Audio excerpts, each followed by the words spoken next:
Hello guys and welcome back to our Star Wars The Clone Wars Retrospective action figure review. And for today's figure review we are taking a look at the 501st Jetpack Trooper, the Jet Trooper, whatever you want to call it. It's basically one of those figures that came out at the end of the Clone Wars line back in 2013. That was in the Yoda style packaging. It was somewhat of an European exclusive wave, so if you lived in the US, you basically couldn't get this one, which is a real shame because it's one of the best or the best looking Clone Wars Clone Trooper action figures out there.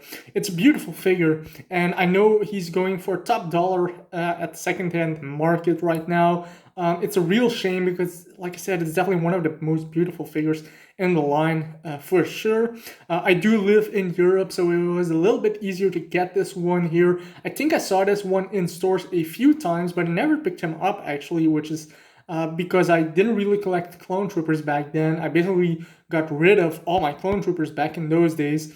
And, you know, now recently, throughout the last 2 years, I really started to collect Clone Troopers again and the Clone Wars figure line in general. But, you know, the figure itself, really cool, like I said.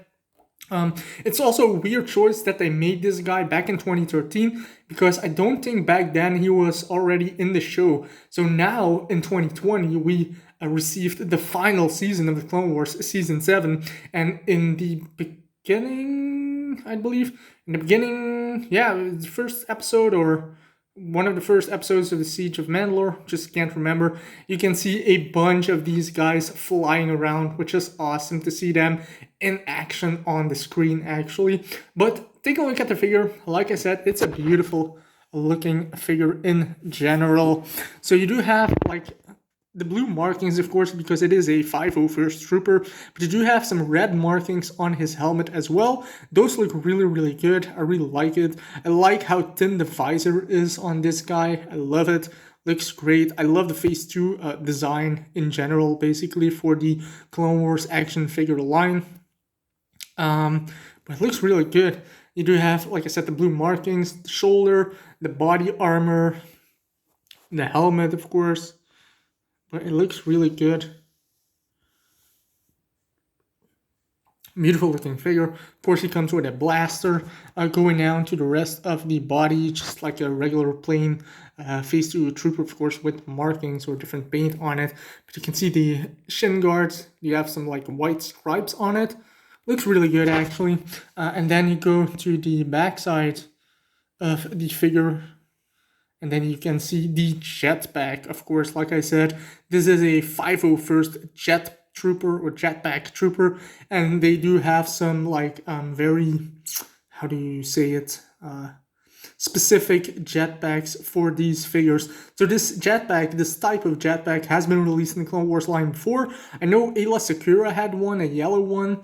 I believe Captain Rex, the Ultimate Phase 1 Captain Rex figure with the soft goods comma, also had a jetpack, which is basically the same as this one, just a little bit different paint, I believe, but this one is really nice. It's like a really nice shiny blue that they use and gray. I really like it. And then the rest of the backside here, they do have some sculpt work and some more paint, of course, but overall a beautiful looking figure.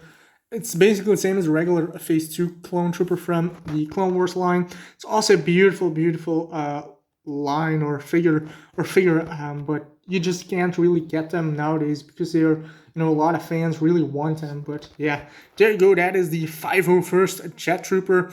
And for articulation, it's basically the same as most other Clone Wars figures, with a ball joint head, ball hinge shoulders, ball hinge elbows, swivel in the wrist, swivel in the torso, swivel in the hips, ball hinge knees, and I don't think this guy has ankles, so, but yeah, just looking at him, he looks great. It was great seeing him in action finally after all these years, and, you know, this new season only driven up the prices of Clone Wars figures in general, and you know, a lot of people are going back now to complete their Clone Wars collection or just start the Clone Wars collection because, you know, the season just came out. A lot of people really liked it. There's finally an end to that show, and a lot of people just want to collect these figures now. But yeah, it's just a shame that Hasbro didn't re-release some of these figures.